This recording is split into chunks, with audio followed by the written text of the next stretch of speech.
Hi. Alangudi அப்புறம் ஆலங்குடியை சுற்று வட்டாரத்தில் நடக்கக்கூடிய எல்லா செய்திகளுமே நீங்க டக்குன்னு தெரிஞ்சுக்கணும்னா நியூஸ் 55 சேனலை சப்ஸ்கிரைப் பண்ணுங்க.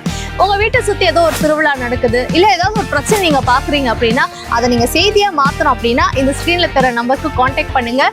ஆலங்குடியை சுத்தி நடக்கக்கூடிய எல்லா விஷயங்களையுமே டான்னு தெரிஞ்சுக்கோங்க.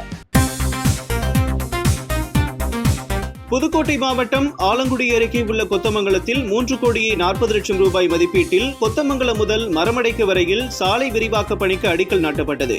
இதில் தமிழ்நாடு பிற்படுத்தப்பட்டோர் நலத்துறை அமைச்சர் சிவ வி மெய்யநாதன் கலந்து கொண்டு பணியை தொடங்கி வைத்தார். மேலும் அனைவருக்கும் இனிப்புகள் வழங்கி தனது மகிழ்ச்சியை அமைச்சர் அவர்கள் வெளிப்படுத்தினார். இந்த சாலை விரிவாக்க பணியின் மூலம் பொதுமக்கள் மிகுந்த பயன்பெறுவார்கள் என்றும் அமைச்சர் கூறினார். மேலும் சிறிது காலத்தில் இந்த பணிகள் முடிக்கப்பட்டு சாலையானது மக்கள் பயன்பாட்டிற்கு வந்துவிடும் என்று அமைச்சர் உறுதியளித்தார்.